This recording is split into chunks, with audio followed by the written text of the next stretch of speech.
The dim light of dawn was peeking through the crack in the heavy velvet curtains, leaving a slender trail across the worn-out, antique dresser, and illuminating a single glass of water by Leon's bed.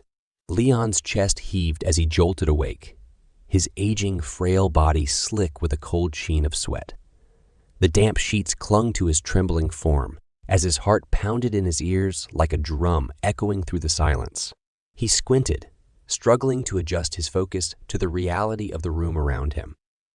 His eyes took in the worn-out wallpaper, the dust particles floating in the muted morning light, the sepia-toned family photographs on the peeling paint, before finally landing on the clock. The hands were a blur, but it wasn't time that Leon was seeking. He squeezed his eyelids shut, battling the remnants of the dream, a dream that had been as real as the disheveled bed he now sat upon. Rats. Dozens of them, swarming over one another, a heaving mass of writhing bodies, their beady eyes glowing ominously. Each rat bore a number, clearly visible against their grimy fur, 2 recurring ones standing out. Seared into his mind. 732. He leaned back, sinking into the nest of his pillows as the unsettling memory of the dream filled him with an uneasy dread. His heart still throbbed in his chest, each beat punctuating the eerie stillness of his room. The smell of damp earth and rotting wood from the dream still lingered in his nostrils, making his stomach turn. But there was something more. Behind the fear and repulsion, there was a peculiar sense of revelation, of understanding. Leon had lived long enough to know that dreams could be more than just fragmented echoes of the subconscious. His lips moved, a hoarse whisper escaping as he voiced the numbers. 7, 3, 2, 0. The shiver ran through him. Not of fear, but of anticipation. These numbers, they meant something.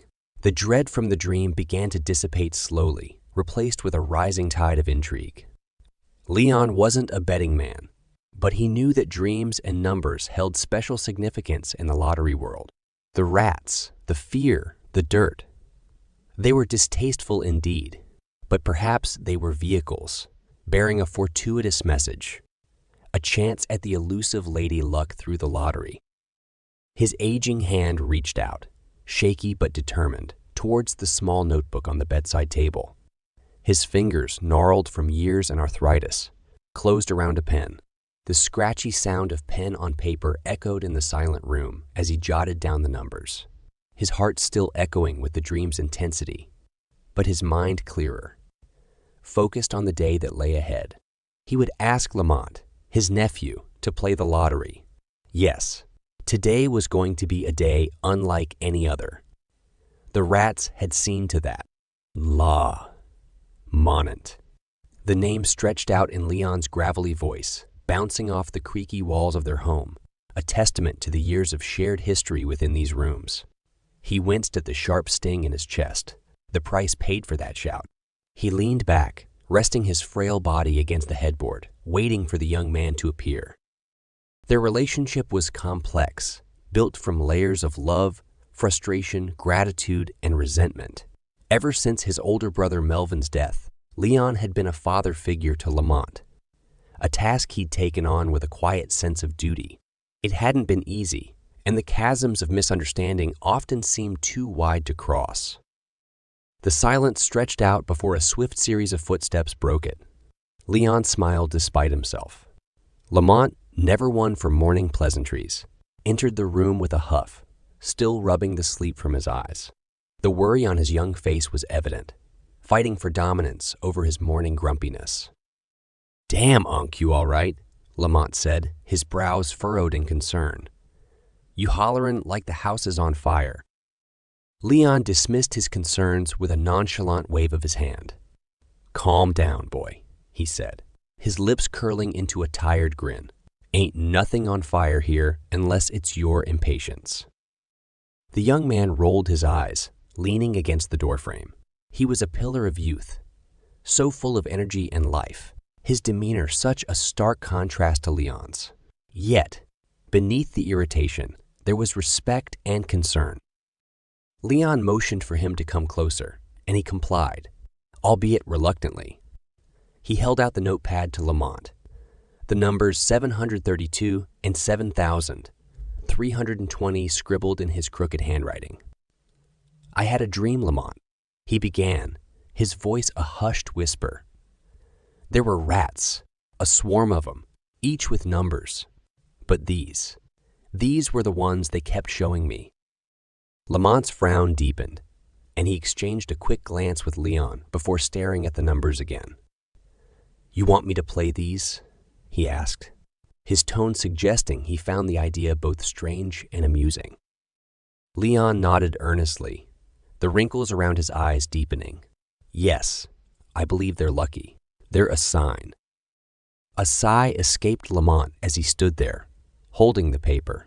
He was no stranger to his uncle's superstitious beliefs, but this was a whole new level. Still, he found himself unable to deny the older man, a sense of duty and familial affection pulling at his heartstrings.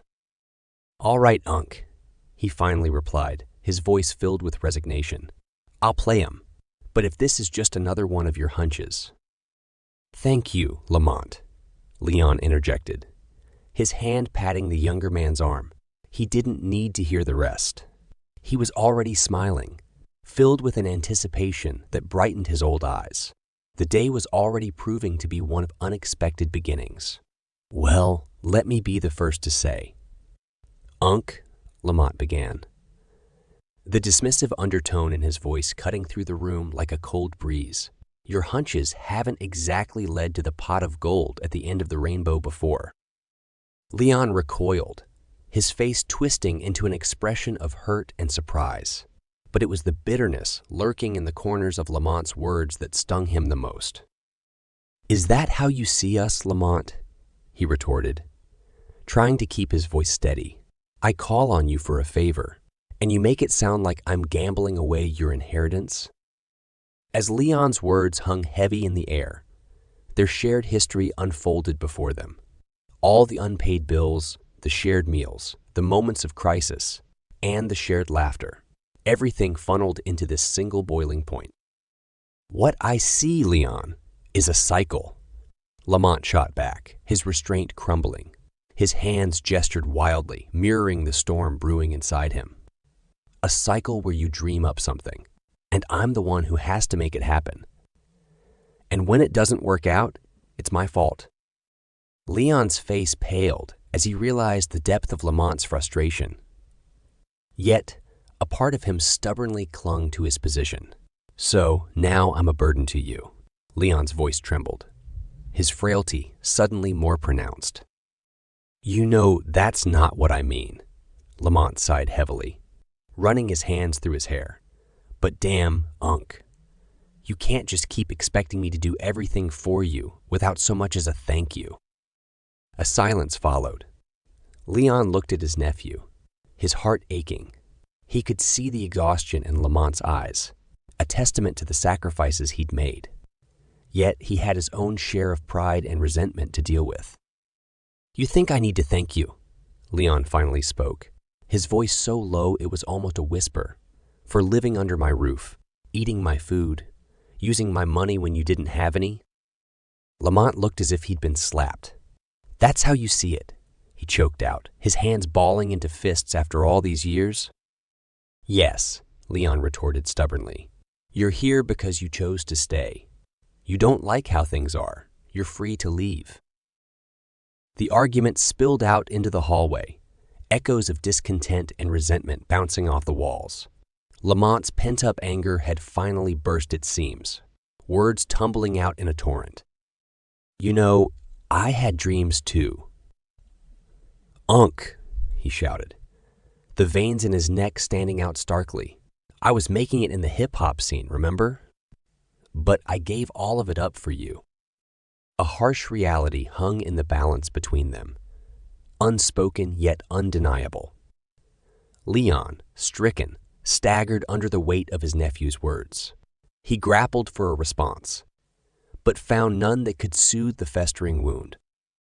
In the thick of the heated argument, The hurtful words, the vivid reminiscences.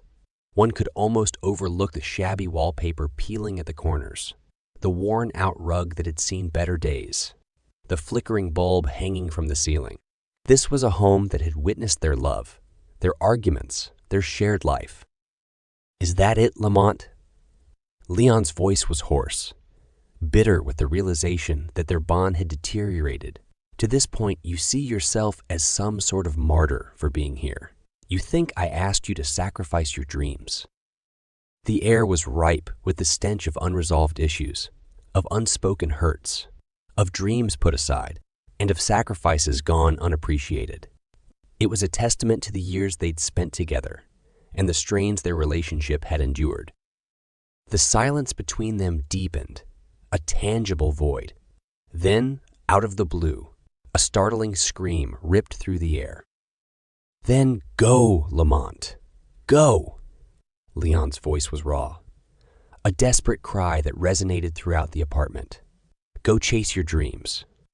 I'll just die here, alone." His words echoed ominously, and in that moment, the world seemed to stand still. The tension that had been building for years finally reached its breaking point, leaving behind a silence so profound it was deafening. Lamont, his face white as a sheet, stared at his uncle, a flurry of emotions crossing his features. With one final bitter look, he turned sharply on his heels and stormed out, the door slamming shut behind him with a resounding thud. Leon was left alone in the room, the aftermath of their argument lingering like a bad taste. The silence was thick, heavy, a living entity that filled the room, punctuated only by the erratic tick-tock of the old clock on the wall. The apartment, once filled with laughter and love, now stood as a silent testament to a bond that had been fractured, perhaps irrevocably. In the hollow silence left by Lamont's departure, Leon found himself drowning in a tide of remorse.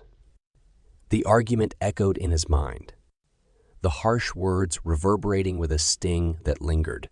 He felt a gnawing guilt worm its way into his heart, mingling with the bitter taste of regret and a rising tide of anger. His old heart pounded in his chest, matching the rhythm of the harsh truth that his words had driven his only family away. The apartment seemed larger, lonelier. Shadows stretched and danced along the walls, the soft hum of the old refrigerator, the only companion to his thoughts. The worn-out leather of the armchair felt cold, mirroring the iciness seeping into his old bones. Memories hung heavily in the air, clinging to every inch of the apartment, whispering tales of happier times. The empty hallway seemed to echo with Lamont's laughter, now replaced by a chilling silence. The air was thick with the scent of abandonment, the rooms echoing the starkness of his solitude. Leon glanced around, his eyes landing on the small television set perched atop a makeshift stand. The static-filled screen mirrored the chaotic emotions spiraling within him. It was as if the universe was mirroring his turmoil, the fuzzy images flickering in sync with his racing heart. He felt a familiar weight settle into his gut, the dreadful realization of his actions, the depth of the divide he'd created with his words. For a moment, he allowed himself to be consumed by it, his hands shaking as they clung to the armrests, his breaths coming out in ragged gasps. Eventually, summoning a strength he wasn't sure he had, Leon reached for the remote. With a flick of a switch, he drowned the room in a wash of artificial light and noise. The monotonous drone of a news channel filled the room, the anchor's rehearsed words offering some semblance of normalcy. Leon sank deeper into the armchair, his gaze fixed on the flickering screen, but his mind far away. The news played on, but all he could hear was Lamont's voice. All he could see was the look of hurt in his nephew's eyes, but he clung to the hope, like a lifeline in a tumultuous sea, that Lamont would return. With this hope lodged firmly in his heart, he settled down to wait. The icy grip of loneliness, his only company. The harsh neon lights of the local gas station painted the grimy parking lot in a surreal glow.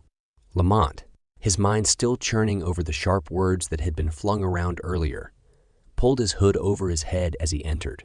The jingling of the entrance bell seemed to echo his own inner turbulence.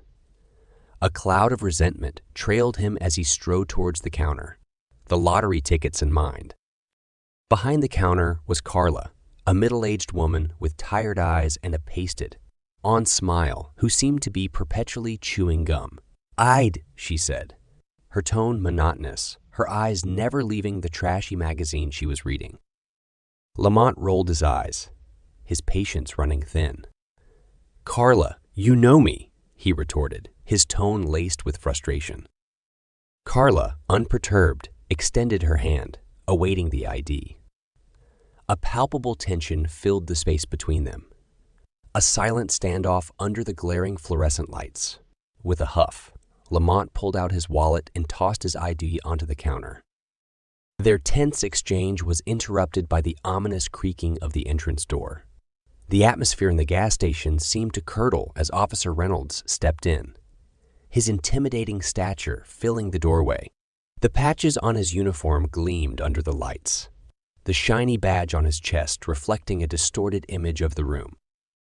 Reynolds was a local cop, infamous for his rough demeanor and a history stained with racial bias. His intimidating presence was enough to make even the most hardened criminal shudder.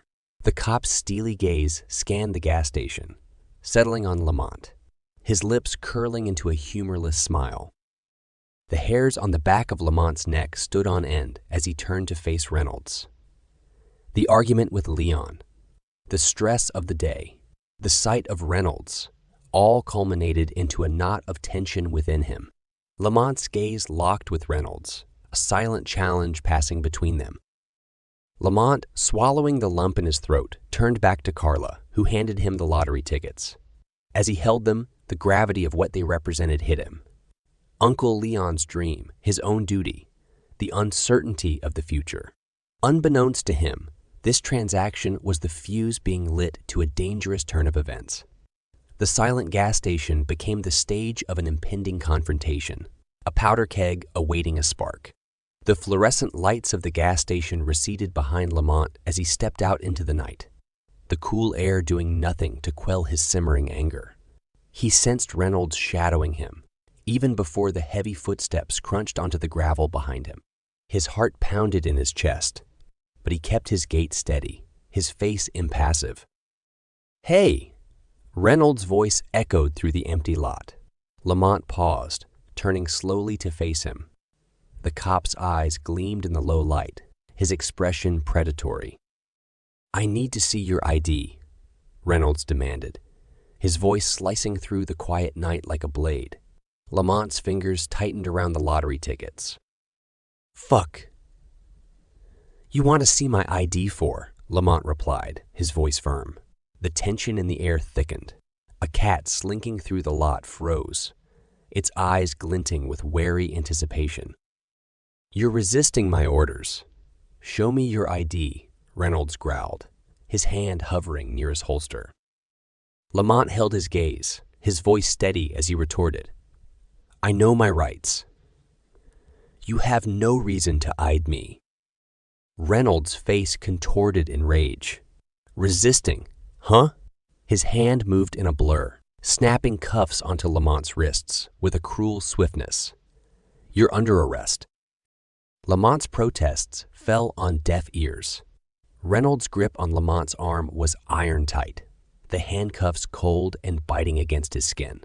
Lamont's heart pounded in his chest, his mind a whirlwind of shock and anger. The gas station lights danced in the distance, casting long shadows across the pavement as Reynolds pushed Lamont towards the patrol car. The crunch of gravel underfoot seemed louder in the still night, the only soundtrack to Lamont's disbelief and the unfolding injustice. Lamont's pleas for reason were drowned out by the echo of the car door slamming shut, the chilling click of the lock sounding like a gavel of judgment. As the police car pulled away, the dropped lottery tickets lay crumpled on the gas station lot, a chilling premonition of the trials to come. As the police car pulled away from the gas station, Lamont could see a small crowd gathered under the fluorescent lights, their faces a blend of shock and anger. He caught sight of the cashier from the corner of his eye, her hand covering her mouth, her eyes wide with disbelief. A man, clutching a six-pack of beer, raised a fist in silent solidarity. The patrol car was a cage on wheels. The cloying smell of synthetic upholstery filling the cramped space. Lamont sat rigidly in the back seat, his hands painfully cuffed behind him. The lights from passing cars painted his face in alternating stripes of light and shadow. In the front seat, Reynolds drove in silence, his profile illuminated by the eerie glow of the dashboard. Every so often, his eyes would flicker to the rearview mirror, meeting Lamont's steely gaze. Lamont's mind was a storm of anger and disbelief, each tick of the clock stretching out into a painful eternity. The faint hum of the radio and the drone of the engine were the only sounds punctuating the heavy silence. The chill of the handcuffs seeped into his skin, a bitter reminder of the unjust situation. As the car neared the police station, Lamont could make out a group of people gathered outside. Word had spread, it seemed. His heart clenched at the sight of familiar faces, their eyes filled with concern and outrage. "Free Lamont!" he heard someone yell.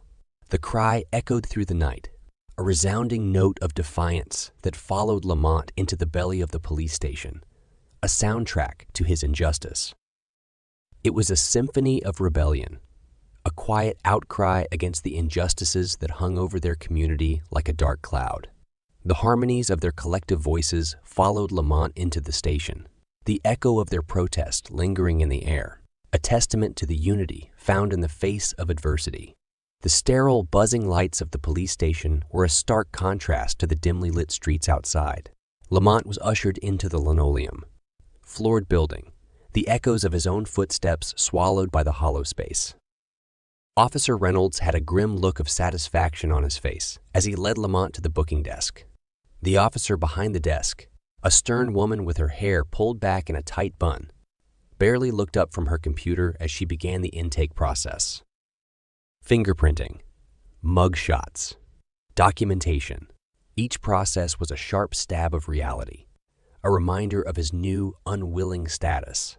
Lamont's eyes met the cold lens of the booking camera, his glare steady as the flash imprinted his image onto the system. With his personal belongings confiscated and locked away in a plastic bag, Lamont was then led to a crowded cell known as the bullpen, the holding cell for those awaiting their fate. The metallic clang of the heavy door echoed around the stark, confined space, bouncing off the bare walls. The scent of sweat, fear, and the nauseating tang of bleach was stifling, clinging to his senses as he navigated his way through the crowded area. A dozen or so men occupied the room, scattered around the cell in clusters. Some leaned against the cold, hard walls, while others sat on the narrow metal benches running along the perimeter of the room. Conversations hushed as Lamont entered, a dozen pairs of eyes studying the newcomer. One man, a large burly figure with a scar running down his cheek, broke the silence, his gruff voice echoing through the pen. "Fresh meat, eh?" His words were met with a scattering of muffled laughter, the predatory undertone chilling Lamont's blood. There was a palpable sense of despair that hung heavily in the room. It seeped from the stained walls, settled onto the cold, unforgiving floor, and lay thick in the air, making it difficult to breathe. The unsettling cries of forgotten humanity echoed in the distance, a haunting soundtrack to the first of many harrowing nights to come. As Lamont steeled himself against the harsh reality of his situation, he realized with a bitter pang that his fight for justice was only beginning. The metal bars of the cell echoed Lamont's desperate pleas, the stark brutality of his confinement rendering them impotent. Each plea for justice, was met with cold indifference. "Nothing we can do. It's the holiday weekend," was the hollow mantra repeated by the turnkeys and distant voices over intercoms. His protests crashed against the system, breaking like waves against a steadfast cliff. The monotony of the holiday weekend in the cell was a cruel irony, each passing minute a bitter reminder of the freedom he was denied. The world outside celebrated, while he was trapped in this dank cell, his dignity stripped away and replaced with a uniform of injustice. Outside, the city was vibrant with life, brimming with the sounds of laughter and fireworks, all in celebration of a freedom that felt so distant and foreign to him.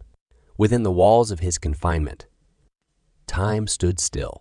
The steady tick of the wall clock was a cruel reminder of the passing hours, each second a brand upon his soul. With each moment, the walls of his cell seemed to draw closer, the oppressive weight of hopelessness pushing him further into the depths of despair. His fellow inmates engaged in their own battles, offering no solace or companionship. The harsh reality of prison life was laid bare, every man for himself. Food was served 3 times a day. The cardboard, like taste of the meals, another reminder of his reduced status. The emptiness of the jail cell was only outmatched by the hollowness in his stomach. Hunger became his constant companion, gnawing away at his strength and resolve. Sleep was an elusive luxury. The constant noise, the cries of despair echoing off the cold walls, the whispers of half-hearted consolations, and the nightmares of his predicament jolted him awake at all hours of the night. As the long weekend slowly dragged on, Lamont found himself alone in his cell, his thoughts turning inwards. His mind grappled with the harsh reality of his situation, the gross injustice of it all. Anger and frustration bubbled within him, a simmering pot of resistance against the system that had failed him. He clung to his truth like a lifeline, hoping that when the holiday was over, someone would listen, someone would help. But as the night drew in, the stark reality of his predicament stared back at him from the gloom of his cell. He was alone, a prisoner of circumstance, locked away in a system designed to ignore him. Leon sat alone in his apartment, the stifling silence enveloping him like a shroud. The television, once a source of distraction, now added to his sense of isolation, the cheerful chatter of the news anchors merely accentuating the emptiness of the apartment. Every creak, every whisper of the wind felt amplified in Lamont's absence. His health, always a frail thing, seemed to take a turn for the worse in the suffocating silence. He could feel a bitter sting at the back of his throat, a precursor to the wave of coughs that never seemed too far away. Each coughing fit left him gasping for breath, his body trembling with the exertion. His parched lips cracked with every movement, the sharp sting serving as a stark reminder of his dehydration. The water bottle sat unopened on the coffee table, just out of reach.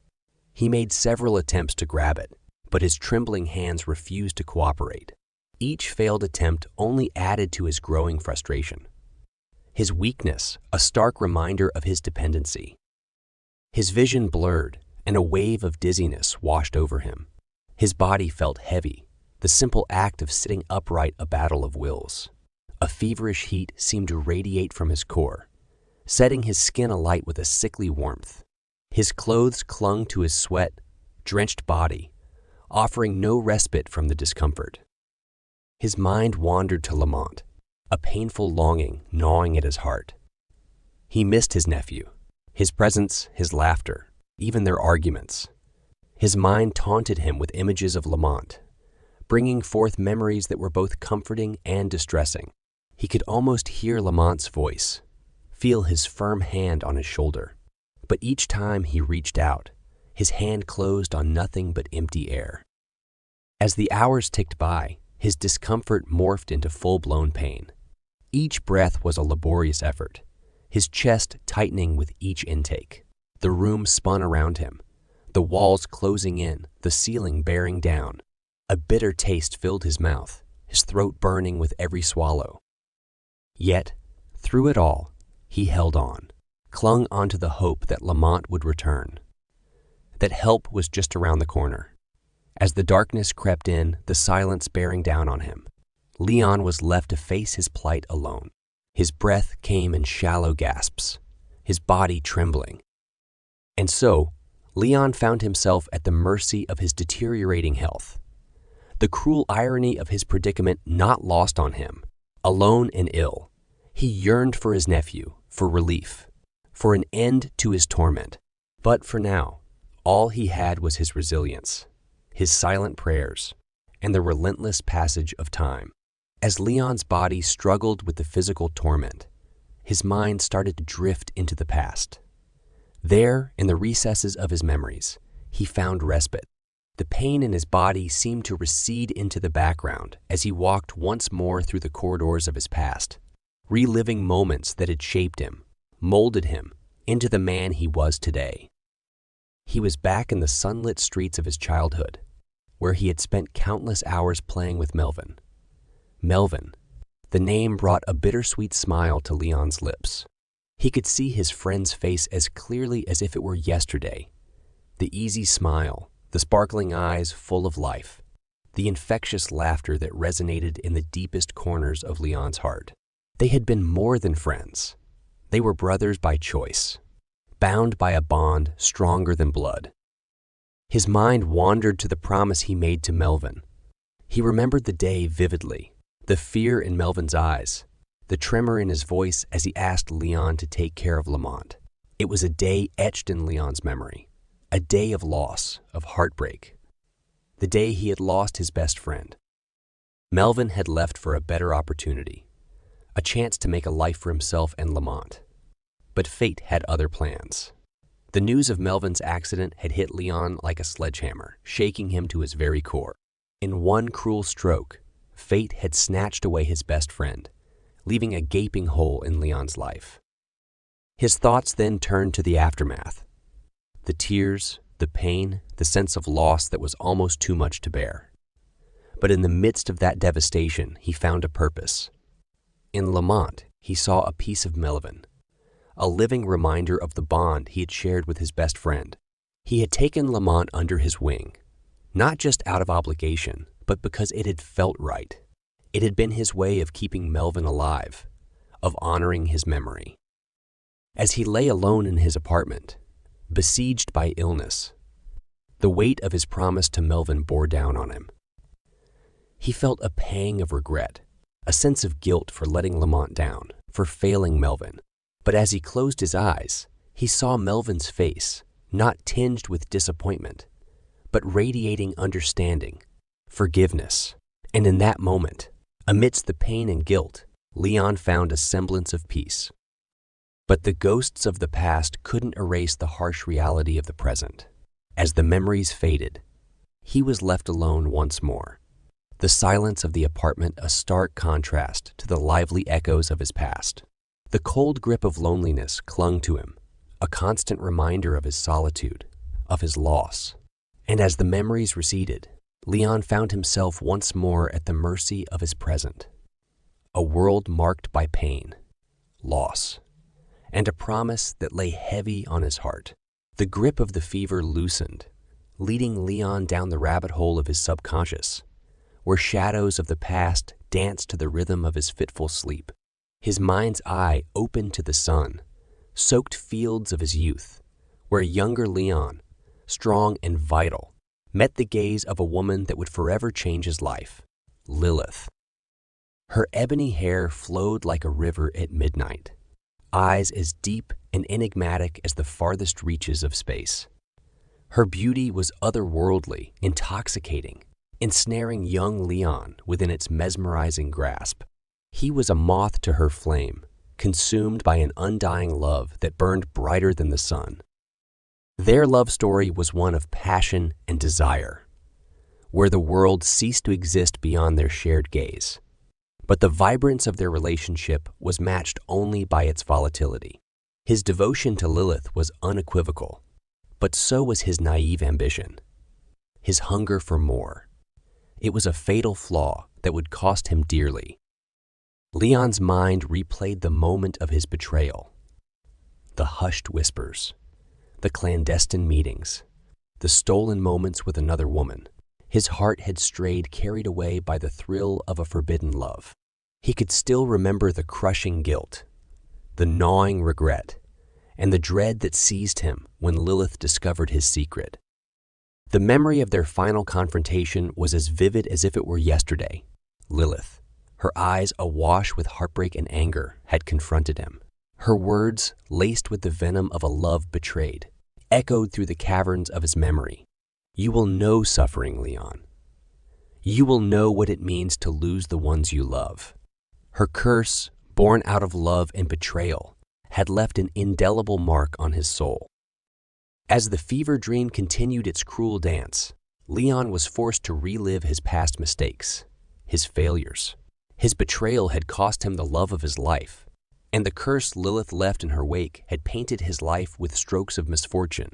As he drifted between the realms of consciousness and delirium, Leon was left with the haunting echoes of his past, a chilling reminder of the cost of his betrayal. The world spun around Leon like a mad whirlwind. His feeble body slumped in the wheelchair, weakened by the battle it waged against the sickness. His chest heaved with each labored breath, each inhale a struggle, each exhale a victory. Beads of sweat dotted his forehead, trickling down his lined face as he tried to focus on the task at hand, reaching for his scattered medication. He could see the bottle lying tauntingly out of reach, the pills scattered on the worn-out carpet like breadcrumbs leading to salvation. With a grunt, Leon leaned over, his gnarled hand stretched to its limit, the tips of his fingers barely grazing the bottle. His heart pounded, his body screamed, but he pushed till he could push no more. But the cruel laws of physics prevailed, tipping his wheelchair and sending him tumbling onto the cold, unforgiving floor. A cry of pain tore through his throat, echoing through the empty apartment, a testimony to his solitary suffering. The impact jarred his frail body, adding insult to his already injured spirit. With gritted teeth, Leon dragged himself towards his medication. Each inch a mile, each second an eternity. The dull carpet bit into his thin skin, yet he pushed through the pain, a desperate soldier on a doomed mission. His hand finally curled around a pill, the hard capsule a hollow victory. As he lay on the cold floor, his body racked with pain and exhaustion, Leon found himself on the edge of the precipice, staring down into the abyss of the inevitable. He thought of Lamont, the boy he had raised, who had become the man burdened with his care. He thought of their harsh words, their shattered bond, and the guilt that weighed heavily on his soul. With a painful swallow, Leon murmured a prayer to the silent apartment, his voice choked with regret. "I forgive you, Lamont. I forgive you for leaving. I forgive you for not understanding, for not wanting this burden." His words hung in the air, an echo of his unspoken sorrow. As the last of his strength ebbed away, Leon made peace with his impending fate, his heart heavy yet strangely light. His eyes fluttered closed, the cold floor beneath him becoming softer, the pain a little less biting, as the world around him slowly faded into the comforting embrace of oblivion. The twilight of Leon's life was an agonizing crawl. Every breath he took was a scrape against his raw throat, every beat of his heart a dull thud in his chest, an agonizing reminder of his isolation and suffering. He lay sprawled on the threadbare carpet, the coarse fibers pressing into his skin, offering him a cruel comfort in his solitude. His world had narrowed to the four weathered walls of the room, the cracked ceiling, and the stubbornly silent telephone. His eyes, once bright and brimming with life, were now clouded with pain and confusion. The world had become a blurry mess, a hazy painting with no color or form. He could no longer distinguish between day and night. The ticking of the clock on the wall merely a cruel jest, a mockery of his endless ordeal. The silence of the apartment was deafening. It crept into his ears, echoing the emptiness of his soul. He yearned for the sound of Lamont's voice, the clatter of pans from the kitchen, the quiet hum of the television. But all he was granted was the disquieting stillness, a vast ocean of silence where he was the lone mariner. Leon reached out, his frail fingers grazing the worn-out carpet.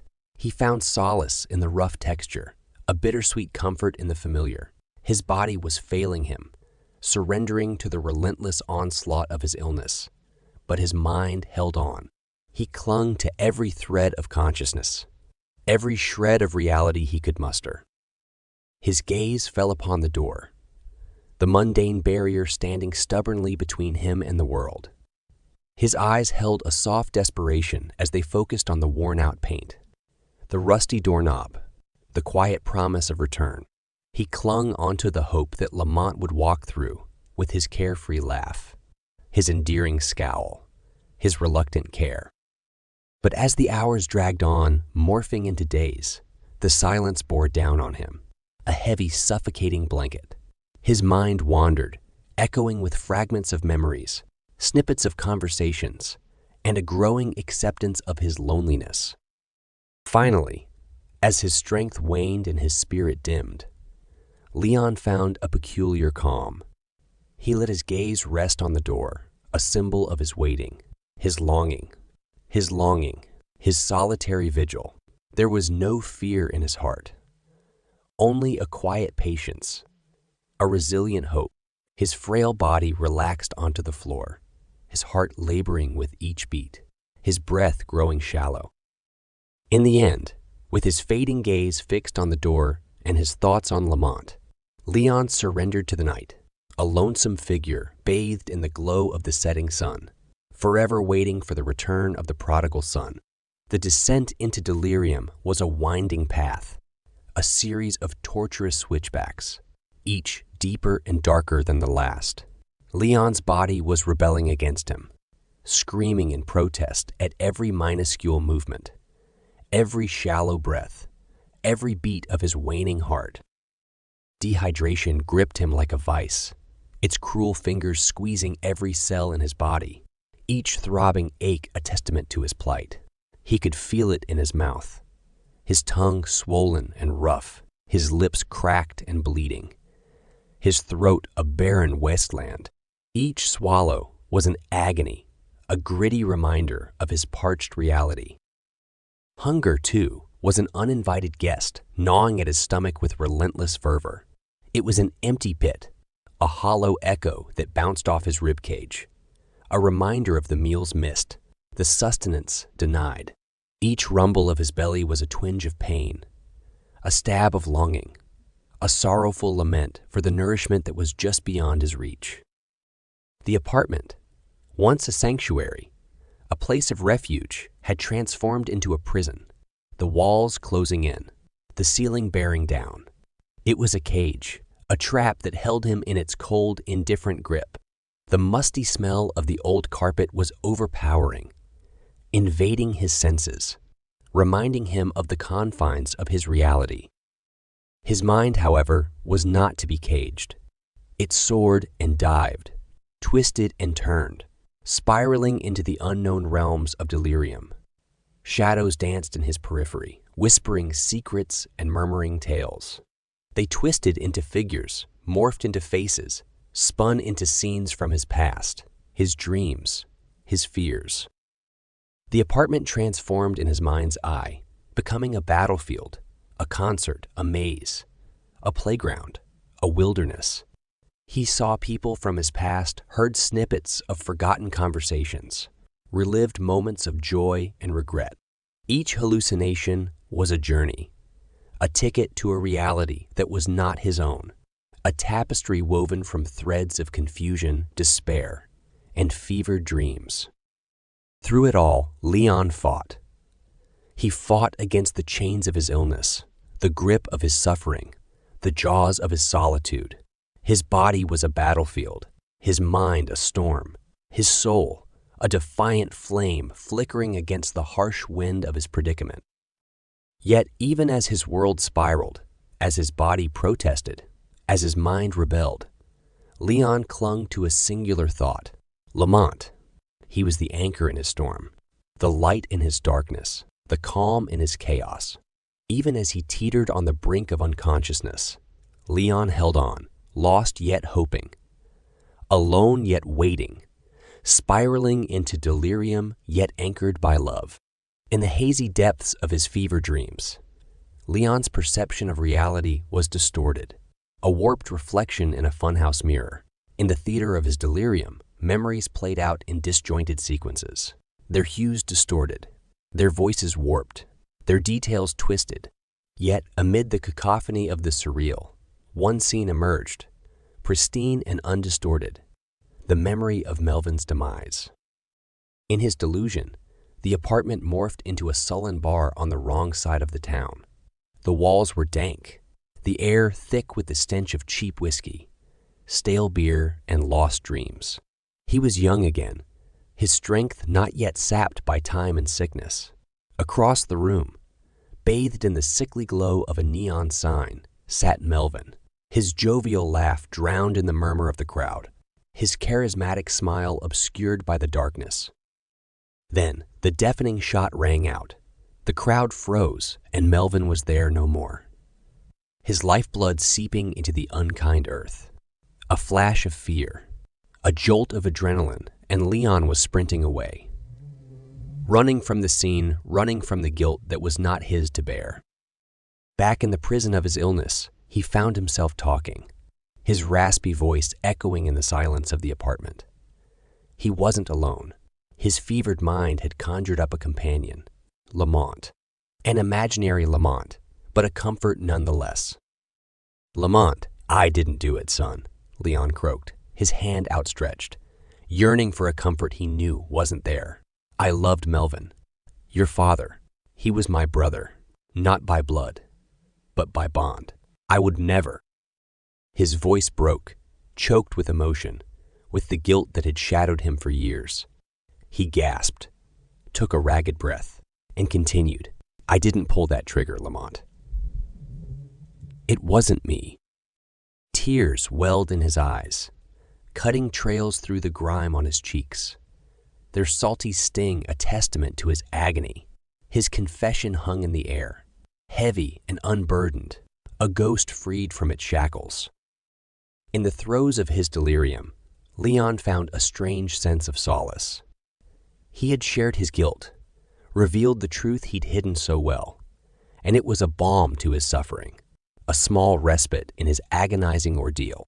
Though his body was on the precipice of surrender, his heart was a little lighter, his soul a little less burdened, his mind a little more at peace.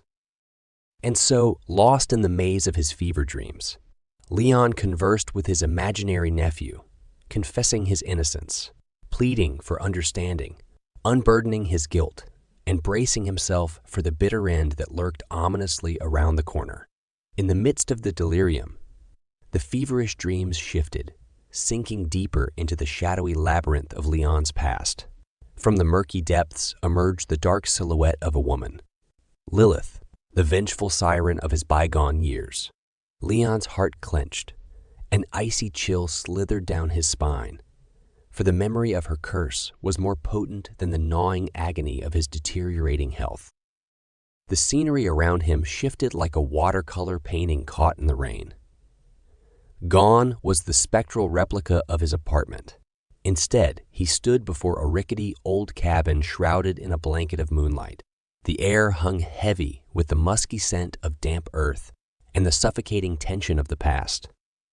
There she was, draped in a crimson shawl, her coal-black eyes reflecting the ethereal glow of the moon. He watched, heart pounding, as she reached into her pouch, her fingers dancing over the strange assortment of trinkets. Her lips moved, uttering words in a tongue long forgotten, her voice a chilling melody that sent shivers down his spine. Lilith, the enchantress, was casting her curse. "I bind you, Leon. Bind you to a life of suffering and solitude. You shall know the pain of loss, the sting of betrayal, the agony of loneliness. Your health shall fail, your strength shall wane, and you shall be left yearning for an end that is not quick to come." She had prophesied, her voice resounding through the silence of the night. In his fevered state, Leon could feel the curse seep into his veins, coiling around his heart, a venomous snake ready to strike. He could feel his strength ebbing away, his life force slowly being drained, replaced by a relentless pain, a ceaseless suffering. The harsh reality of Lilith's curse was far more palpable now, with the gripping fear of his impending fate. It had woven itself into the very fabric of his life, snaking through his years, filling his days with despair and his nights with dread. It had robbed him of his health, turned him into a prisoner in his own body. But as he sank further into the spectral abyss, as he became further lost in the depths of his fever dreams, Leon held on to a flicker of hope. He'd come this far, battled countless storms, braved numerous trials. He was not going to surrender, not yet. Haunted by the echoes of Lilith's curse, Leon's struggle against his debilitating health continued, his heart beating a stubborn rhythm against the oppression of his sickness, his spirit refusing to bow to the inevitable end that lurked in the shadows. As Leon drifted in and out of his fevered consciousness, an unexpected tranquility began to descend over him. His frail body, still trapped in the grip of a merciless illness, lay on the cold, unforgiving floor of the apartment. But something within him had shifted. The ceaseless war against his own mortality seemed to dwindle, replaced by an unforeseen acceptance of the path that lay before him. In the solitude of his dim apartment, Leon's mind journeyed through a kaleidoscope of memories. They danced before his eyes, vivid and bittersweet, each a testament to the life he had lived and loved. And as he saw the echoes of his past, acceptance of his present became less of a battle and more of a gentle embrace. Tears welled in his sunken eyes as he thought of Lamont. Oh, Lamont, his bright young nephew who had given up his dreams, his youth, to care for a withering old man. Their last encounter, their heated argument, had left a bitter aftertaste. But even that was fading now. Leon knew Lamont had his reasons, and he bore him no ill will. He needed to let Lamont know, needed to convey his understanding, his forgiveness, but the words would not come. Then, in that twilight between wakefulness and dreams, an idea sparked. With all the strength that remained within him, Leon imagined Lamont. He pictured his handsome face, his radiant smile, the spark in his eyes that mirrored his father's spirit. He reached out to this image with a fatherly love, a whisper of gratitude for everything he had done, and a silent apology for all the trials he had inadvertently brought upon him. In his heart, Leon held Lamont close. He willed him to feel his forgiveness, his acceptance, his undying love. He willed him to understand that their last bitter words were the product of a fleeting moment, not a testament to their bond. As Leon succumbed to the grip of the delirium once again, he held onto the image of Lamont, the sound of his laughter, the light in his eyes. He held on to the hope that he had done enough, loved enough, apologized enough, and in his heart, he knew he had. He had forgiven Lamont. The chapter closed with Leon's frail form still sprawled on the floor, but a serene calm had washed over him. He was ready to face whatever lay beyond the veil of his existence. He had accepted his fate, and he had forgiven his only kin. And as the last vestiges of his consciousness began to fade, he was content, his heart filled with an unconditional love for the nephew who was more of a son than he had ever had. Every passing minute seemed an eternity within the bleak, uninviting confines of the jail's bullpen. The stale air was a persistent reminder of Lamont's current reality, a suffocating mix of unwashed bodies, moldy food, and the revolting, omnipresent odor of the clogged toilet. The inmates' complaints had fallen on deaf ears, the guards shrugging off their pleas with indifferent smirks. The toilet, now a ticking time bomb of filth, served as a stark reminder of their plight and as a catalyst for an ever-rising wave of tension among the inmates.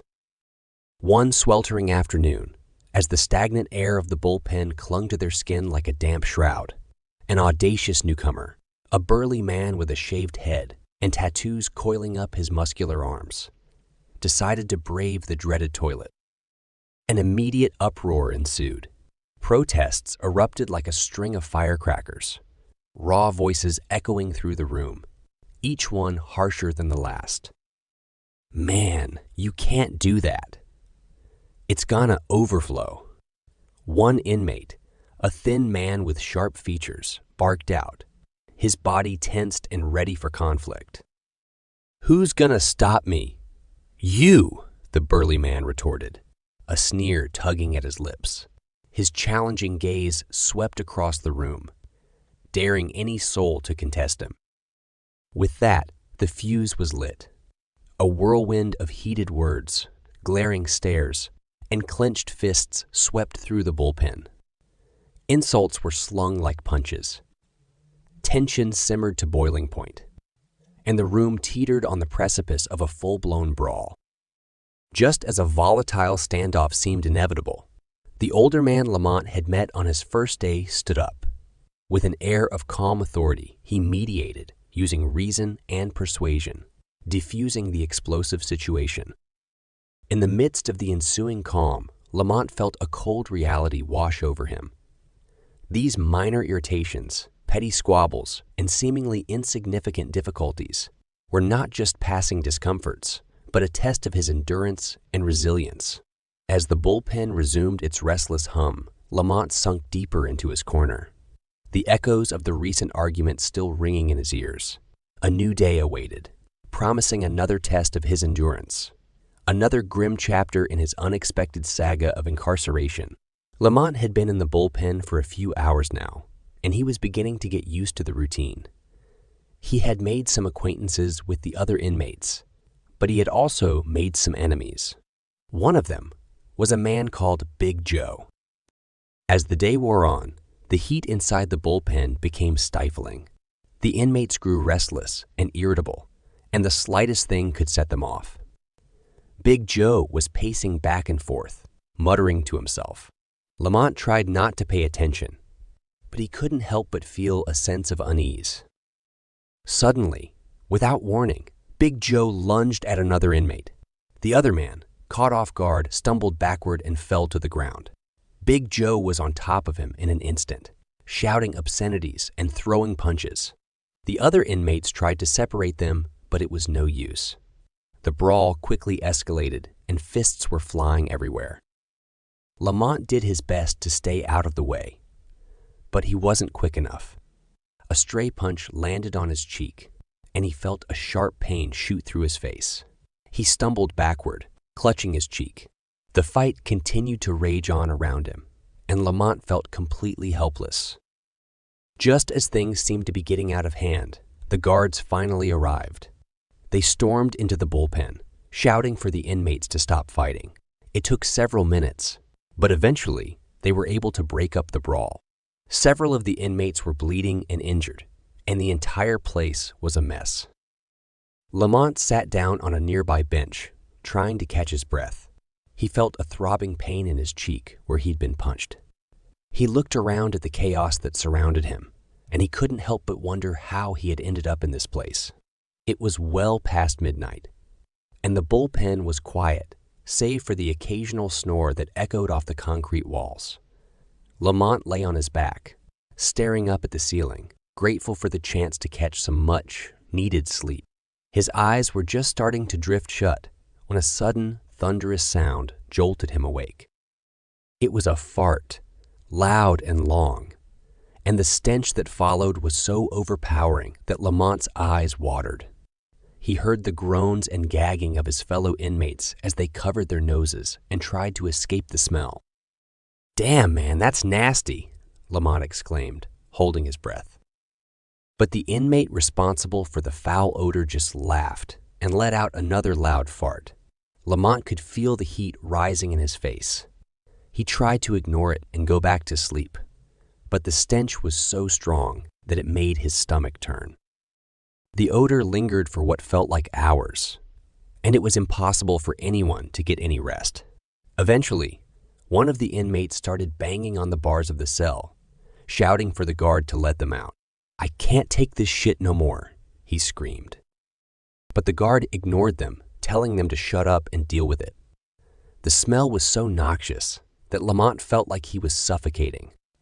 He tried to cover his face with his shirt, but it didn't help much. The rest of the night was a blur of misery as they all suffered in the cloud of gas.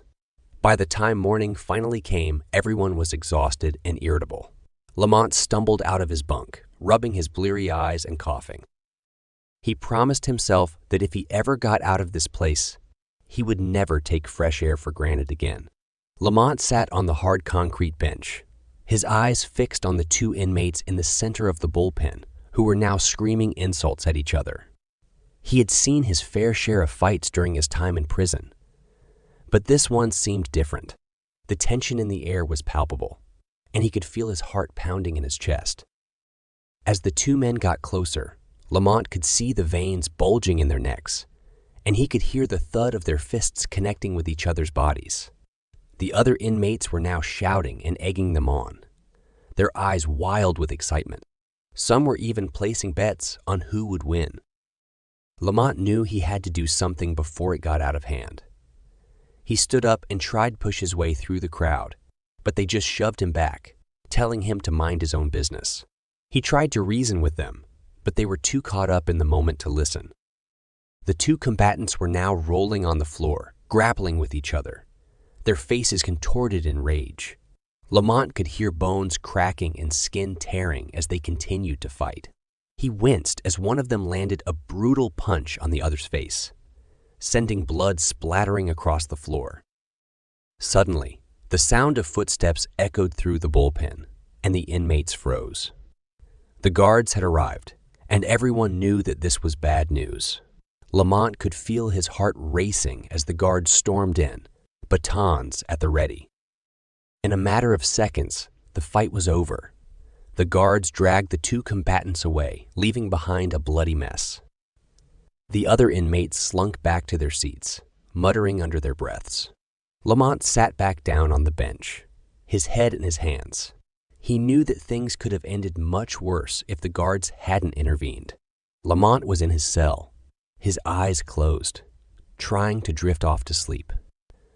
But instead of restful slumber, he found himself in the midst of a nightmare. In his dream, he was surrounded by rats, hundreds of them, crawling all over him, their sharp teeth gnawing at his flesh. Their eyes glowed red in the darkness, and their high-pitched squeaking filled the air. Lamont tried to scream, but the rats crawled into his mouth, suffocating him with their writhing bodies. He struggled to break free, but the rats only grew more aggressive, tearing at his clothes and clawing at his skin. The stench of their fur and urine was overwhelming, making him gag. Lamont felt himself growing weaker and weaker as the rats continued to feast on him, until finally he collapsed into darkness. When he woke up, he was drenched in sweat, his heart pounding in his chest. The nightmare felt so real that he could still feel the rats crawling on him, their sharp teeth biting into his flesh. The image was burned into his mind, and he couldn't shake the feeling of terror that had taken hold of him. Lamont realized he had never been so scared in his life, and he prayed that he would never have to face those demonic creatures again. The bullpen was packed to the brim with inmates, and Lamont was feeling claustrophobic. The narrow space was filled with the smell of sweat and desperation, and Lamont was trying his best to avoid contact with anyone. But suddenly, one of the inmates burst into song, his voice grating and off-key. The others joined in, and before long, the bullpen was filled with the sound of a dozen different voices all trying to sing each other. Lamont groaned inwardly, feeling a headache starting to form from the cacophony. He tried to tune out the noise by covering his ears, but it was no use. The singing continued, louder and more obnoxious than ever. Some of the inmates were laughing, others were shouting, but the noise was so overwhelming that Lamont could barely hear himself think. Hours passed, or maybe it was just minutes. Time seemed to stretch out endlessly as the inmates continued to sing. Lamont was getting desperate, feeling like he was going to snap. But then, finally, a guard arrived. He banged his baton on the bars, and the inmates slowly quieted down.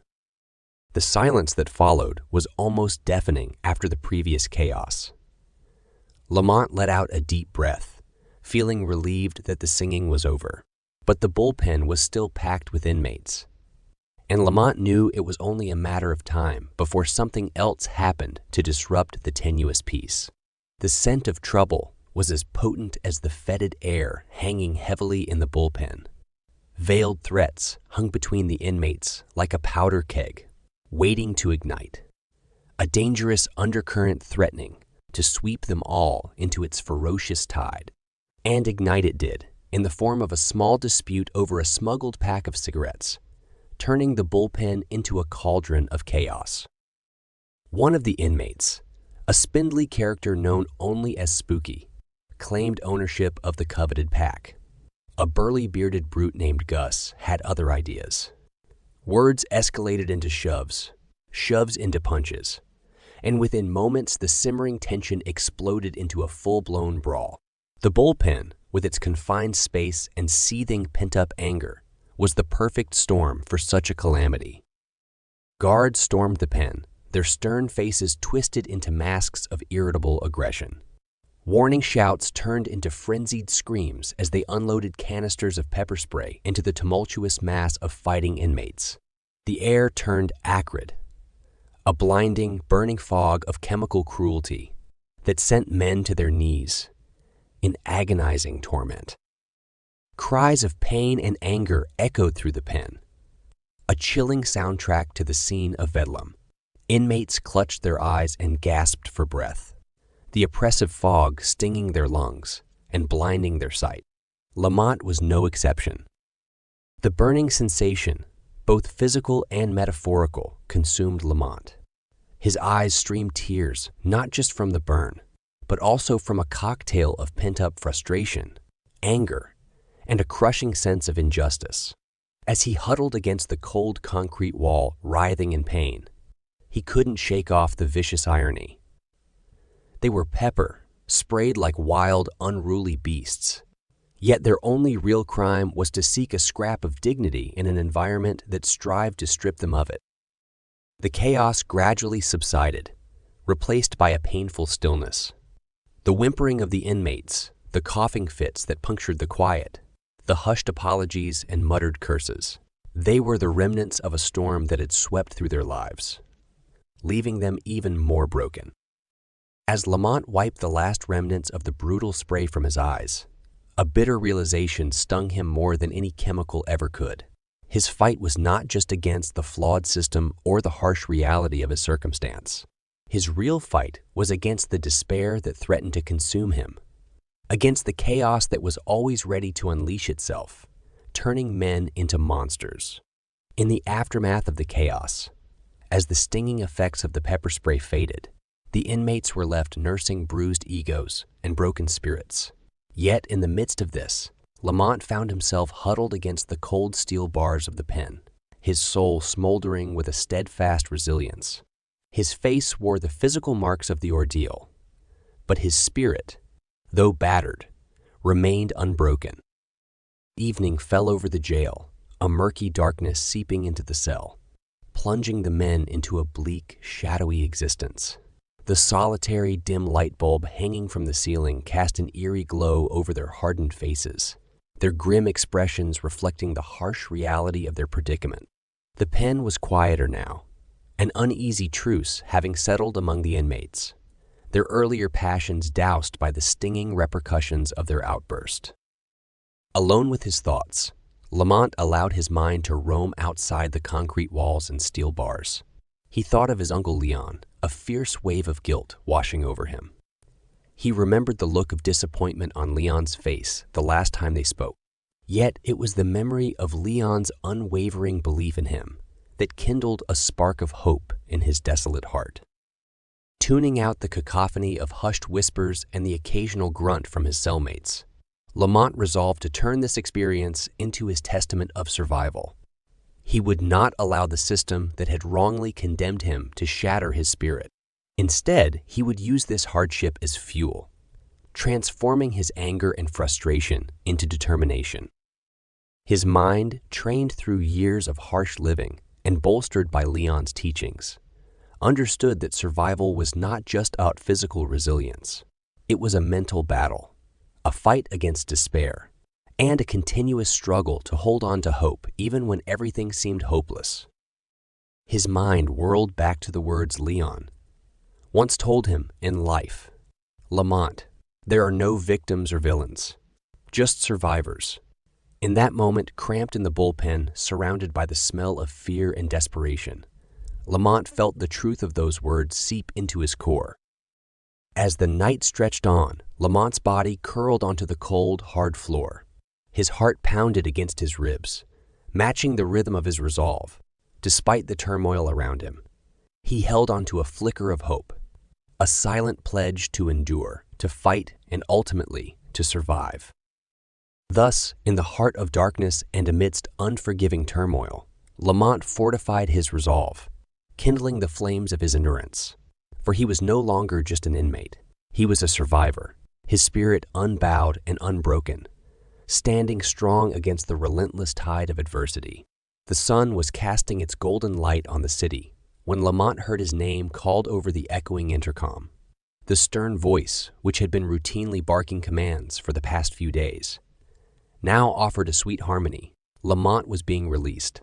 His heart leapt with a burst of exhilaration as the heavy steel door of the bullpen clanged open for him, the air seemingly turning lighter, the world more vibrant.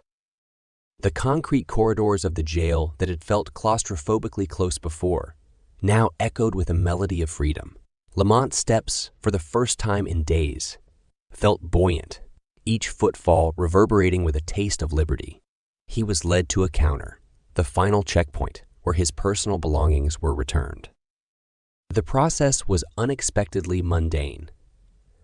An officer, a different one from the force that had been tormenting them in the bullpen, rummaged through a plastic bag, calling out each item as if they were random trinkets: keys, wallet, lottery tickets, a worn-out picture of Leon.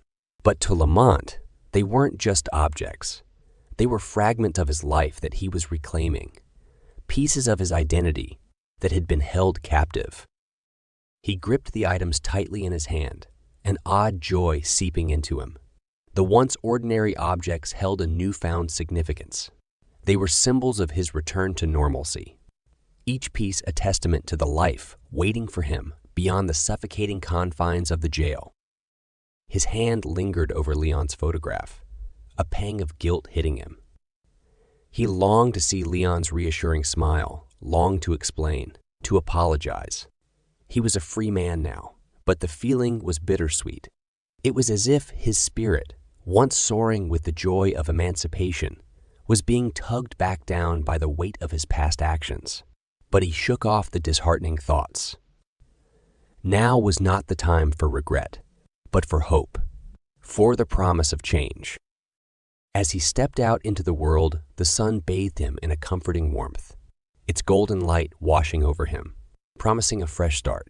For a moment, Lamont just stood there, outside the imposing gates, his senses drinking in the feeling of freedom. He took a deep breath, his lungs expanding with the fresh, untainted air. It was a stark contrast to the stale, suffocating atmosphere of the cell.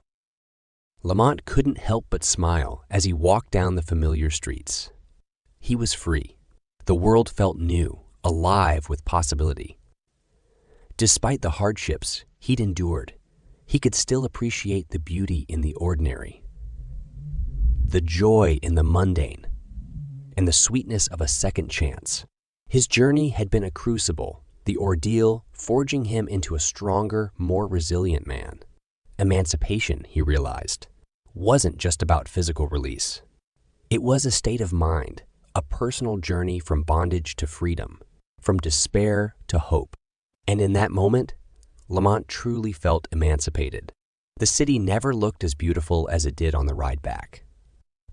The sun had just begun to set, casting long shadows that gave the worn-out buildings a certain magical appeal. Street vendors had started packing their carts, and children were returning home from their play, the lingering laughter floating in the air. As the taxi turned into the familiar neighborhood, Lamont's heart pounded with anticipation. A strange uneasiness coursed through his veins. He hadn't spoken to Leon since their argument, and the guilt of leaving him alone stirred a restlessness within him. As the taxi came to a halt in front of the old apartment building, Lamont paid the fare, his thoughts racing. The building stood silent, like a tired old man at the end of a long day. He took a deep breath and climbed up the stairs, each step echoing in the quiet hallway. The apartment door loomed in front of him, the familiar sight bringing a rush of memories. His hand trembled as he reached for the doorknob, turning it slowly. The door creaked open to reveal the dimly lit living room, the quiet, all-encompassing. Leon, Lamont called, stepping inside. His voice echoed in the silence, a sense of dread creeping into his heart. The apartment was just as they'd left it. The threadbare rug, the worn-out sofa, Leon's wheelchair sitting idly by the window. And then he saw him. Leon, slumped over in his wheelchair, his body lifeless, his face marked by the cruel remnants of pain. Time froze. Lamont's heart plummeted into a void, his breath hitching in his throat. No, no, he murmured, rushing to Leon's side. He fell to his knees, shaking Leon, trying to wake him to bring him back. But Leon was gone, his once warm and lively eyes now lifeless, his resilient spirit departed. The world around Lamont shattered. His cries echoed in the apartment, a painful symphony of loss. He clung onto Leon, the body of the man who had raised him, loved him, believed in him when no one else did.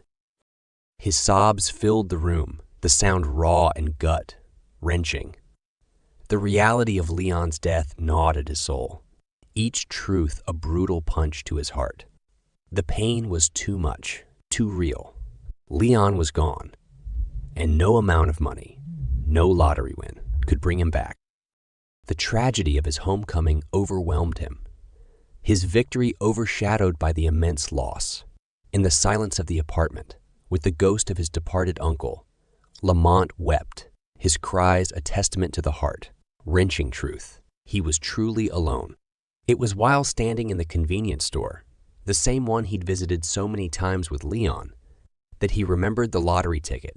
It had been an afterthought in the wake of his arrest, a scrap of paper with scrabbled numbers that now rested in his reclaimed wallet. Those numbers, spoken with a sort of desperate conviction by Leon, now echoed in his mind. In the midst of the store's familiar hum, Lamont extracted the ticket, his hand slightly trembling as he compared it with the winning numbers displayed on the TV screen behind the counter.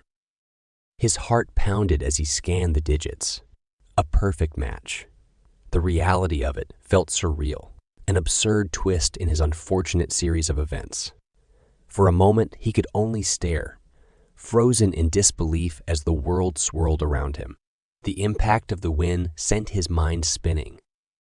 His victory was a strange cocktail of emotions, a mix of euphoria tainted with a bitter sense of irony. Here he was, a newly minted millionaire, the winning numbers a precious parting gift from Leon. Yet the win came wrapped in regret and guilt, a reminder of their last encounter, their harsh words, the unspoken apologies that now felt more necessary than ever. Each number on the ticket bore a trace of Leon's touch, a testament to his belief in luck and destiny. Lamont could almost hear Leon's enthusiastic voice. Numbers have power, Lamont. Remember that. It was a cruel twist of fate that the numbers Leon had so passionately insisted upon had turned out to be the golden ticket, but at a time when Lamont could not share this joy with him. The enormity of his newfound wealth stood in stark contrast to the desolation he felt about Leon's absence. Lamont found himself standing in the middle of the store, his heart pounding in his chest, the winning ticket gripped in his hand. An exhilarating sense of possibilities rushed over him, mixed with a tinge of regret and sorrow. He was a millionaire, yes, but at a cost he hadn't anticipated. The irony wasn't lost on him. The universe had played its game well, he thought, offering him the highs and lows of life in such quick succession. The lottery ticket, Leon's last gift, was a bittersweet reminder of what he had lost and what he had gained. Despite the turn of events, Lamont felt a newfound determination welling up within him. He wasn't sure what the future would bring, but he knew one thing for certain. He would use his windfall to honor Leon's memory, to right the wrongs of his past, and to build a better future, a promise Leon would have wanted him to keep. The relentless, flickering fluorescent light cast ghastly shadows on the grim police station. Lamont sat stiffly on the hard, wooden bench, his palms sweating against the cold metal cuffs binding his wrists. Accusations were flung at him like darts, each one a piercing stab to his already bleeding heart. Negligence, the detective had said, the word echoing in the hollow room. The detective's eyes were hard and unyielding, no trace of sympathy within them. You left a frail, ailing man all alone. What did you think would happen, Mr. Richards? Lamont's breath hitched, the cruel irony of the situation making him nauseous. He'd been wrongfully imprisoned, yet here he was, under scrutiny once more, this time for a crime that weighed heavier than any jail sentence. The regret, anger, and fear swirled within him, creating a storm that threatened to tear him apart. I didn't, Lamont began, his voice a mere whisper, drowned out by the accusing whispers of his conscience. The detective's gaze never wavered, his expression hardening. You didn't what, Mr. Richards? Didn't care enough, or didn't think it would come to this? The words were a punch to his gut, leaving him breathless. The room around him spun, the harsh reality hitting him harder than any physical blow ever could. Time seemed to stretch, each tick of the clock amplifying his anxiety. The nightmare far from over. Finally, after what felt like an eternity, he was let go, his innocence merely a technicality in the face of his personal guilt. Lamont's next stop was the Prepaid Legal, a law firm tucked away in a nondescript building. The stark contrast between the police station and the opulence of the law firm's office was jarring. High ceilings with elaborate chandeliers, polished mahogany desks, and plush leather chairs screamed money, a stark contrast to his life's reality. Mr. Brown, your uncle's life insurance, the lawyer said, sliding a hefty envelope across the glossy table. The lawyer's voice held a strange inflection, a mix of relief and bitterness, mirroring Lamont's own feelings. His hands trembled as he reached for the envelope. The touch of the paper, the realization of its contents, was surreal. It was money, a life-altering amount. But at what cost? Relief washed over him, followed swiftly by an overwhelming bitterness. Money, the root of all his trials and tribulations, the reason for his unjust incarceration, now served as his salvation. It was a cruel twist of fate. As he walked out of the law firm, the weight of the envelope in his pocket was a constant reminder of his loss. The bittersweet victory did little to alleviate the heartache. He had his freedom, the money, but at the cost of the only family he'd ever known, the only person who truly cared for him. Life, it seemed, was a game of relentless trials and fleeting alleviations. As Lamont stood at the threshold of the apartment, the once familiar door seemed like an ominous gateway into a past that was too painful to revisit.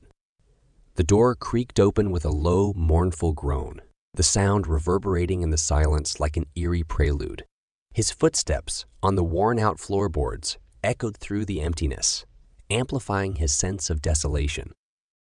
The apartment, a modest embodiment of Leon's humble life, was now a canvas of memories. The shabby couch where Leon used to sit, the kitchen table where they'd shared countless meals, even the worn-out rug that Leon always tripped over held echoes of his uncle's existence. Each object was a poignant reminder of what he had lost. He moved through the rooms like a ghost. The silence, a sharp contrast to the vibrant life that once filled these walls. The photographs on the walls seemed to watch him, their smiles frozen in a time that felt like another lifetime. There was one particular photograph that caught his eye, Leon holding a baby Lamont, both of them being at the camera. His heart clenched as he traced the edges of the photograph, memories washing over him like a tidal wave. Suddenly, his gaze fell on Leon's wheelchair, now devoid of its occupant.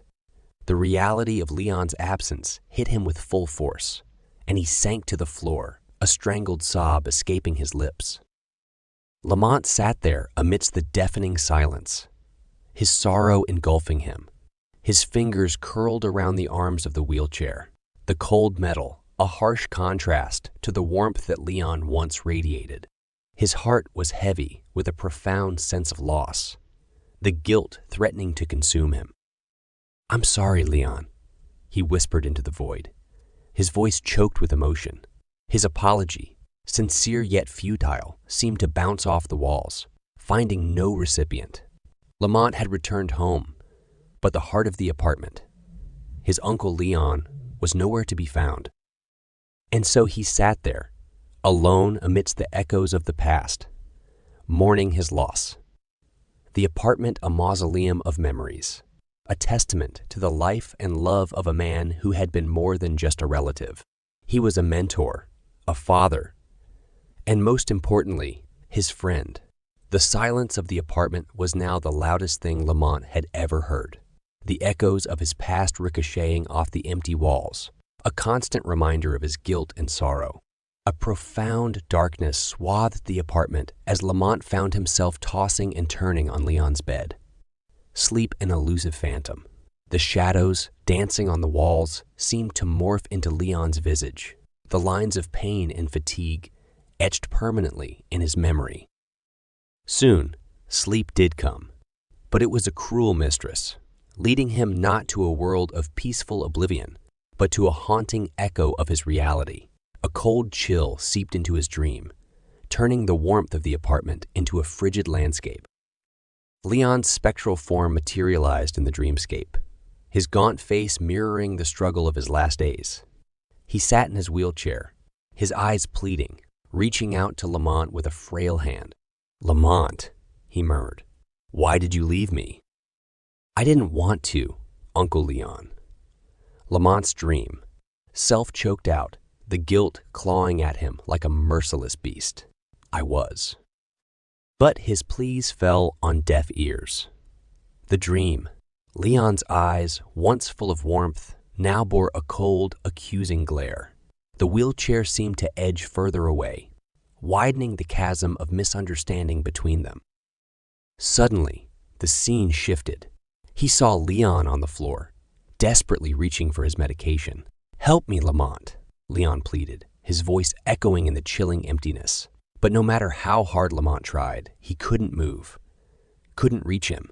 Leon's grasp faltered, and he collapsed, his plea turning into a silent scream that resonated with Lamont's guilt. With a start, Lamont woke up, his body slick with sweat, his heart pounding against his ribcage. The apartment was dark and silent, but the echoes of Leon's plea still hung in the air, a chilling reminder of his guilt-laden dream. His mind spun with unsettling thoughts, entangling him in a web of guilt and confusion. Did Leon suffer because of his absence? Did he inadvertently cause his uncle's death? The first rays of dawn peeked through the cracked window, casting a melancholy glow over the room. Yet Lamont found no solace in the light. His dream, a ghostly reenactment of his deepest fears, had left him with a gnawing guilt and a haunting question. Had Leon, in his despair, hastened his own end? As he sat on the edge of the bed, wrestling with his thoughts, the apartment seemed more of a haunted house than a home. Sleep, the comforting blanket that offered him solace, now seemed like a torturous realm, haunted by guilt, answered questions, and the ghost of a man he loved and lost. Night fell once more over the city, shrouding the world in a blanket of hushed darkness. Lamont, however, remained awake, tormented by the overwhelming silence of the apartment, a stark contrast to the bustling noise of his recent jailhouse life. The walls, once alive with Leon's ragged coughs and whispers of memories, now echoed back his own shallow breaths. A single, naked light bulb hung from the ceiling, casting long, distorted shadows on the cracked plaster. These shadows moved and twisted, with the drafts sneaking through the cracked window panes, their shapes eerily reminiscent of the figures haunting his nightmares. In the gloom, the sensation of unrest and unease stirred within him, much like the way a small rodent would burrow through the dirt, gnawing and scraping. That image drew him into the clutches of sleep once more, a realm not of peace, but of torment. This dream was different, yet painfully familiar. The small apartment was overrun by rats, their beady eyes glinting maliciously in the dim light. A sea of gray fur swarmed over the worn-out furniture, their tails coiling around Leon's abandoned wheelchair. Their squeals echoed eerily, amplified by the menacing silence of the apartment. Lamont found himself trapped, unable to move, as he watched the creatures overtake the place he had once called home. The vividness of the dream struck him, each scrape of claws against the wooden floor, every piercing squeak, enhancing the sense of impending doom. Suddenly, the rats turned towards him, their eyes reflecting the weak light, focused on him with an intensity that sent shivers crawling up his spine.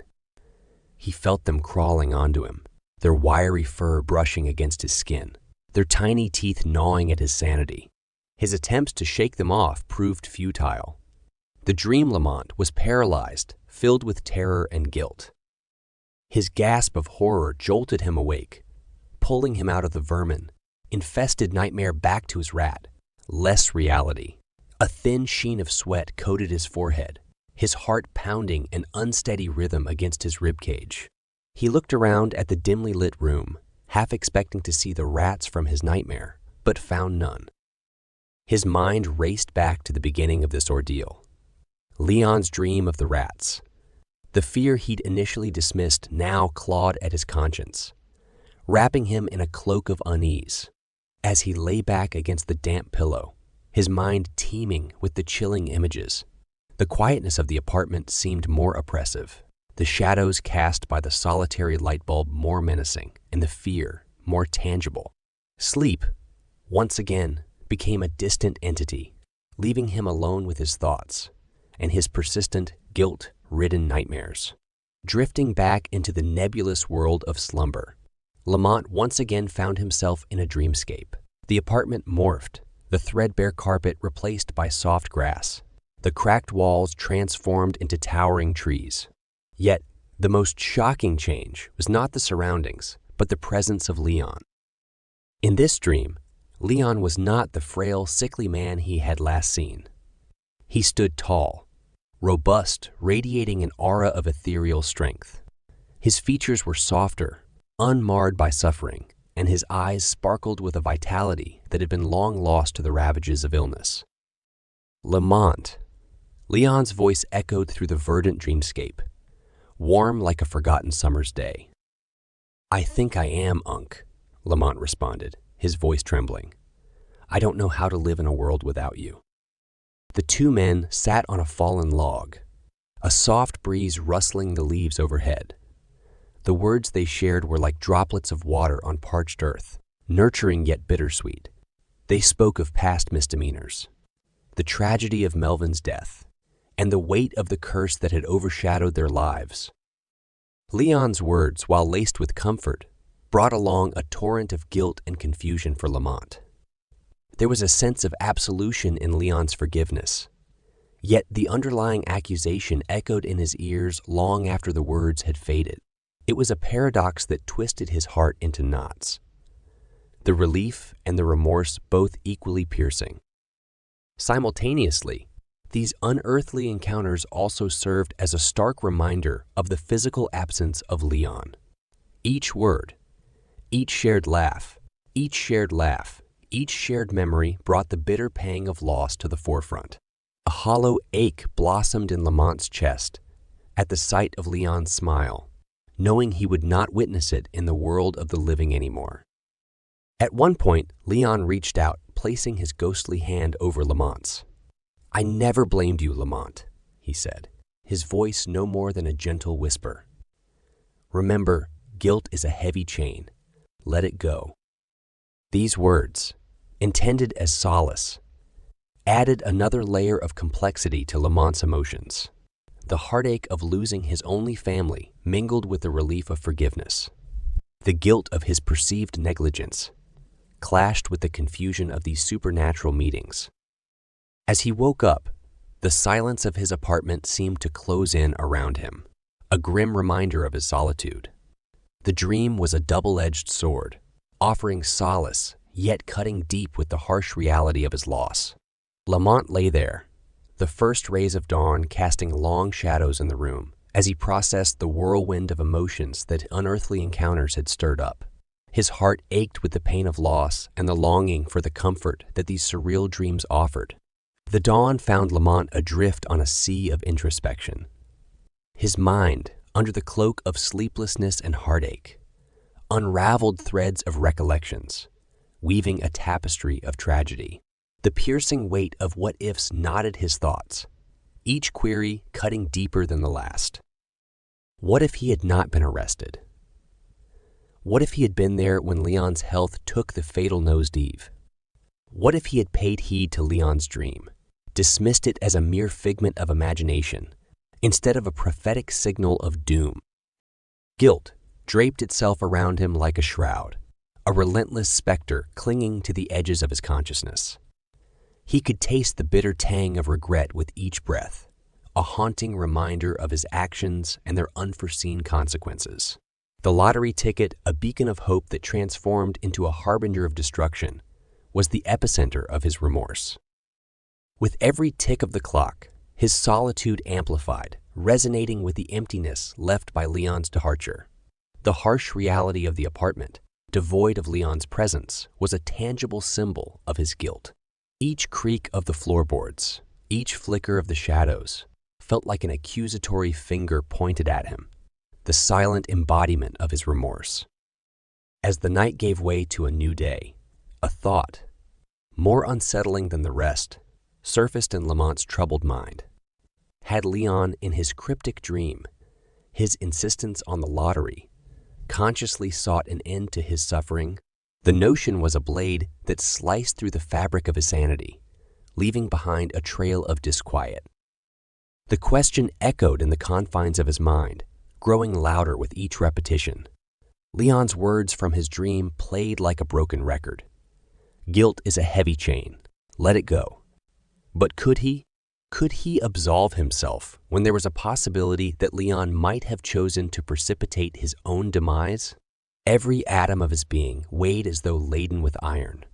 Exhaustion clung to Lamont like a shroud, the cruel product of many sleepless nights, of a mind whirring ceaselessly with guilt and haunting conjectures. He found himself standing on the precipice of a breaking point. The corners of his reality fraying, straining against the relentless tide of insomnia and anxiety. Desperation, the catalyst of actions, spurred him into motion. Decision dawned upon him, unbidden yet urgent. He needed help. His journey towards recuperation began with an ominous shuffle towards the door, the echo of his footsteps a stark reminder of the loneliness pervading the apartment.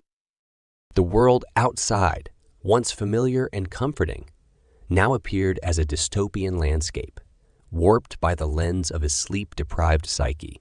Each detail struck him with an intensity that set his nerves on edge. The oppressive summer heat, the cacophony of city life, and the glaring sunlight bouncing off glass windows. He navigated through the labyrinth of his city, a reluctant Icarus soaring towards the sun, his destination, the local clinic. The clinic was a stark antithesis of the vibrant cityscape, a dreary fortress of sterility. It bore the signature scent of antiseptic mingling with the undercurrent of human distress, the combination pulling at the fringes of Lamont's unsettled mind. The check-in desk was a barricade of bureaucracy, manned by a nurse whose tired eyes echoed the sorrow of 1,000 unsaid stories. Sleeplessness and anxiety. Lamont's voice sounded alien to his ears, barely above a whisper, yet conspicuous amidst the low murmur of the waiting room. A brief nod was her response, followed by a perfunctory smile that didn't quite reach her eyes. She handed him a slip of paper with a number and gestured towards the line of sterile chairs against the wall. His heart echoed with a sudden trepidation. What if they couldn't help him? The crowd was a tableau of discomfort, a kaleidoscope of unknown faces, the twitchy man in the faded army jacket, the young mother soothing her crying child, the old woman who smelled faintly of mothballs. His plight was mirrored in their faces, etched in their weary eyes. Lamont sunk into the plastic chair, the cold seeping through his threadbare clothes. He watched as patients came and went, the cyclic pattern of humanity within the clinical white walls. This was the moment where his old life intersected with his new reality, a stark contrast that tore at his soul. The waiting seemed to stretch into eternity, and the paradox of time weighed heavily. The somber faces, the overwhelming sterility, and the looming sense of dread all served as a testament to his spiraling mental state. His breaking point was here, and it was a sight to behold. Lamont sat ensconced in the harsh fluorescent lighting of the clinic waiting room, the relentless tick-tock of the wall clock magnifying his anxiety. He felt the murmur of hope in his heart, a fragile sentiment threatening to shatter under the weight of his expectations. He had taken the first step, ventured into this realm of medicinal salvation. Now, he hoped for a reprieve. His interaction with the clinic staff was a tangible testament to his resolution. The nurse at the counter bore a professional, albeit tired smile, her fingers tapped, dancing on the keyboard as she documented his symptoms and history. Lamont noted the clinical detachment with which she asked about his nightmares, about Leon's death, about his crippling guilt. His ordeal, reduced to data in a sterilized system, seemed trivialized. Yet, within him, a sense of relief unfurled. His voice echoed through the vacuum of unspoken burdens, finally finding a listener in this empathetic stranger. His gaze traversed the waiting room, taking in the tableau of humanity cocooned within these sterile walls. Each face was a story. Every eye bore a secret. The tension was palpable, an undercurrent of unspoken woes, unnamed afflictions, and unwelcome diagnoses. He found a strange camaraderie in their shared despair, an odd comfort in knowing he wasn't alone. There was a grandmother with trembling hands and rheumy eyes, her knitted shawl a vibrant contrast to the whiteness around. A young man, probably not much older than Lamont, sat across him.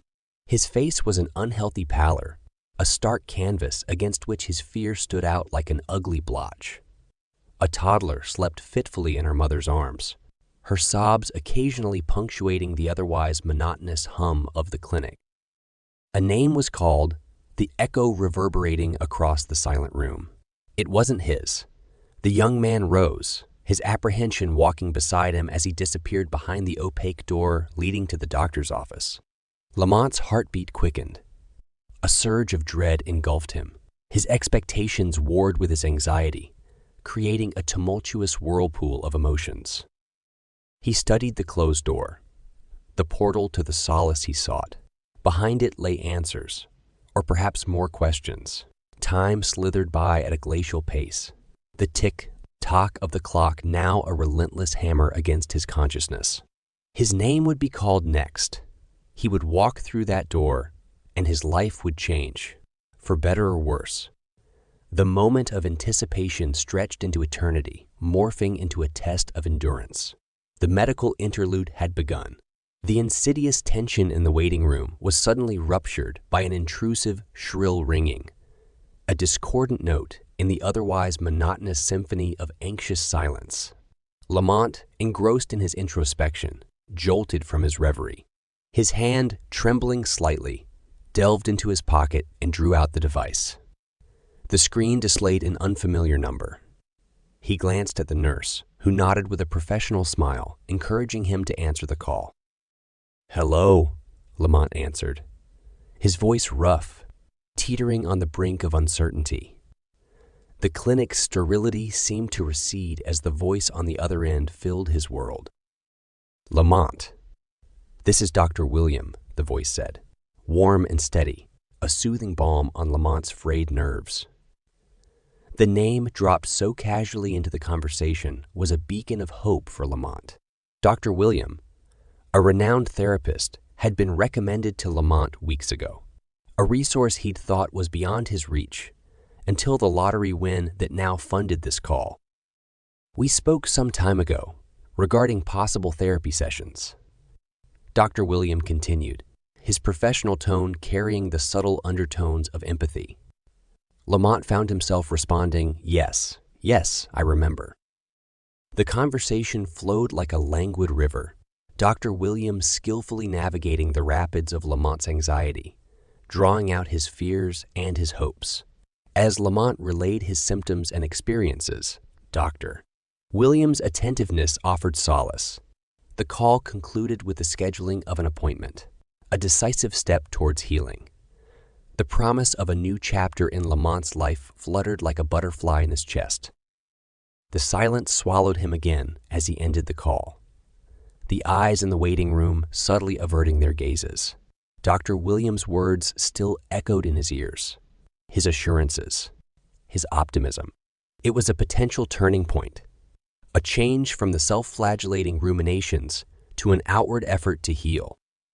As he returned to his quiet anticipation, Lamont was not alone in his silence. Accompanying him was a glimmer of hope, a small, potent flame against the chill of despair. His past lay behind him.